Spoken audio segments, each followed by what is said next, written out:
သူရှိမှာကပ်ပြားနှစ်ချက်ရှိနေပါတယ်ဘယ်ဘက်ကပ်ကိုရွေးရင်ရှေးဟောင်းတရဝကြီး glutton ကိုချက်ချင်းနိုးထစီမှာဖြစ်ပြီးညာဘက်ကပ်ကိုရွေးရင်တော့တရဝတကောင်ကိုကြာပန်းနိုးထစီမှာပါစံတက်မှုတစ်ခုအောင်မြင်တိုင်းနောက်ထပ်တကောင်ကိုလည်းထပ်မံနိုးထခွင့်ရအောင်မှာဖြစ်ပါတယ်ဒီအတွက်ပေးဆက်ရမယ့်တန်ဖိုးကတော့ရွှေတင်းကားသုံးပြတဲ့ပါသူဟာကပ်ပြားတွေကိုကြည့်ပြီးအေးအေးဆေးဆေးပြုံးလိုက်ပါတယ်ကလေးတွေမှာပဲရွေးချယ်မှုလုပ်ကြတာပါငါကတော့နှစ်ခုစလုံးယူမယ်တဲ့သူရွေးချယ်လိုက်တဲ့တခဏမှာပဲစိတ်ထဲမှာမိန်းကလေးတယောက်ရဲ့ချိုးသားတဲ့အတန်ကိုကြားလိုက်ရပါတယ်ရှေးဦးနှစ်ကုန်းနဲ့ချိတ်ဆက်မိတာဂုံယူပါတယ်စက္ကန့်30အတွင်းမှာနိုးထချင်းကြောက်တုံးကိုဝါမျိုးရပါမယ်ပြက်ကွက်ရင်တော့နှစ်ကုန်းနဲ့အလိုလျောက်အဆက်အသွယ်ပြတ်တောက်သွားပါလိမ့်မယ်အောင်မြင်ရင်တော့လိုအပ်တဲ့အဖြစ်အသွင်ပြောင်းနိုင်တဲ့စွမ်းအားကိုရရှိမှာပါသူဟာဘာမှမတွန့်ဆုတ်ပဲတန်ချိန်30ရှိတဲ့နိုးထချင်းကြောက်တုံးကြီးကိုဆရာကျောင်းသား8ဘီလီယံရဲ့ရှိမှတဲ့ပါဆက်တဲ့အတင်းထည့်ပြီးဝါမျိုးပြစ်လိုက်ပါတယ်လူတိုင်းဟာဒီမြင်ကွင်းကြောင့်မှင်တက်သွားကြပါတယ်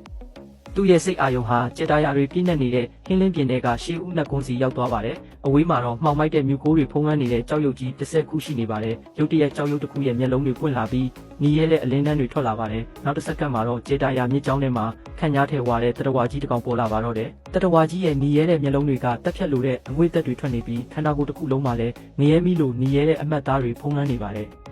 သူ့ရဲ့ဟိဟောက်တန်ကကောင်းကင်တစ်ခုလုံးကိုတုံခါသွားစေပါတယ်။ကြေတာယာတွေကိုတစ်ချက်ထဲနဲ့ရှူသွင်းလိုက်ရုံနဲ့တင်အားလုံးဟာသူ့ရဲ့နှဆိုင်နဲ့ပါးစပ်ထဲကိုပါသွားကြပါတယ်။အချိန်တိုအတွင်းမှာပဲအဲ့ဒီတရဝါကြီးရဲ့အရွယ်စားဟာတိတိတတ်တာကြီးထွားလာပြီးအရှိန်ဝါကလည်းပိုပြီးကြောက်စရာကောင်းလာပါတယ်။ကြေတာယာတွေကိုဝါမျိုးပြီးအာဟာရဖြစ်စေတဲ့ဒီတတဝါဟာရှေးဟောင်းကျမ်းစာတွေကပထမဆုံးသောရှေးဦးတတဝါ glutton ပါပဲ။သူတတိမကတ်နိုင်ခင်မှာပဲ glutton ရဲ့ညီရဲတဲ့မျက်လုံးတွေကသူ့ကိုစိုက်ကြည့်လာပြီးပါဆက်ကြီးကိုဟာကာပြေးဝင်လာပါတယ်ဂုံယူပါတယ် glutton ရဲ့ပထမဆုံးစမ်းသပ်မှုကိုအောင်မြင်ပြီးသူ့ရဲ့စွမ်းအားကိုရရှိသွားပါပြီအခုဆိုရင်နတ်ဖျားတတဝါ glutton အဖြစ်အသွင်ပြောင်းနိုင်ပါပြီဒါအပြင်အကန့်အသတ်မဲ့ဝါမျိုးချင်းနဲ့အကန့်အသတ်မဲ့လူယူချင်းဆိုတဲ့စွမ်းရည်တွေကိုလည်းရရှိခဲ့ပါတယ်နောက်ထပ်ဒုတိယစမ်းသပ်မှုကတော့ glutton ရဲ့အမွေနှစ်စွမ်းရည်ကိုရဖို့အတွက် bronze အဆင့်ရှိတဲ့ဘီလူးကောင်တစ်တောင်းကိုဝါမျိုးရမှာဖြစ်ပါတယ်အဲ့ဒီအချိန်မှာပဲကျောင်းအုပ်ကြီးတစ်တာကစင်ပေါ်ကိုဒေါသတကြီးတက်လာပါတယ်ဘာရက်ကြည့်နေကြတာလဲစစ်ဖက်ဆိုင်ရာအာဏာပိုင်တွေကိုချက်ချင်းခေါ်လိုက်ဒီကလေးနိုးထချင်းကြောက်တုံးကိုမျိုးချလိုက်တာလွတ်မပေးနိုင်ဘူးလို့အော်ဟစ်နေပါတယ်အဲ့ဒီအချိန်မှာပဲသူ့ရဲ့မျက်လုံးတွေပွင့်လာပြီးမြေပြင်ကနေထွက်လိုက်ပါတယ်ကျောင်းအုပ်ကြီးကဒီလောက်ဖြစ်ပျက်သွားတာကိုမင်းက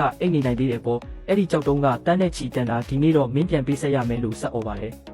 ဒါပေမဲ့သူ့ရဲ့ညီရဲတဲ့မျက်လုံးတွေနဲ့စုံပြီးတဲ့ခါမှာတော့ကျောင်းအုပ်ကြီးရဲ့နှလုံးသားဟာတုန်လှုပ်သွားပြီးစကလုံးတွေလဲချောင်းထဲမှာပဲပျောက်ကွယ်သွားပါတယ်ညီရဲတဲ့မိတော့တွေကသူ့ကိုဝန်းရံသွားပြီးကျောင်းဘက်ဖွယ်တက်ဖြတ်လို့တဲ့အရှိန်ဝါတွေကပတ်ဝန်းကျင်တစ်ခုလုံးကိုလွှမ်းမိုးသွားပါတယ်ကျောင်းသားတွေဟာလည်းဒီလိုကြောက်စရာကောင်းတဲ့မြင်ကွင်းမျိုးကိုတစ်ခါမှမမြင်ဘူးတာကြောင့်ထိတ်လန့်နေကြပါတယ်ကောင်းကင်တစ်ခုလုံးတုန်ခါသွားတဲ့ဟိဟောက်တန်နဲ့အတူညီရဲတဲ့မိတော့တွေပျောက်ကွယ်သွားချိန်မှာတော့အရက်9မီတာခန့်ရှိတဲ့ညီညိုရောင်တန်ချက်ကဝစ်ဆင်ထားတဲ့ပုံရိပ်တစ်ခုထွက်လာပါတယ်ရင်ဘတ်မှာတော့ကျောက်မက်ဖွယ်တတဝါခေါင်းပုံစံထွင်းထူထားပါတယ်ဒါဟာသူနိုးထစေခဲ့တဲ့နတ်ဖျားတတဝါ glutton ပါပဲပုံမှန်အားဖြင့်နိုးထလာတဲ့တရဝါတွေမှာလူပုံစံနဲ့တရဝါပုံစံဆိုပြီးနှမျိုးရှိရာမှာလူပုံစံကတိုက်ခိုက်ရေးမှာအားကောင်းပြီးတရဝါပုံစံကတော့ကုသရေးနဲ့ပံ့ပိုးရေးမှာအားသာပါတယ်ဘေးကကြည့်နေသူတွေကတော့ဒီတရဝါကြီးရဲ့အရှိန်ဝါကြောင့်အံ့ဩနေကြသလိုတစ်ခါမှမမြင်ဘူးတဲ့တရဝါဖြစ်နေတာကြောင့်လည်းစူးစမ်းကျင်စိတ်တွေပြင်းပြနေကြပါတော့တယ်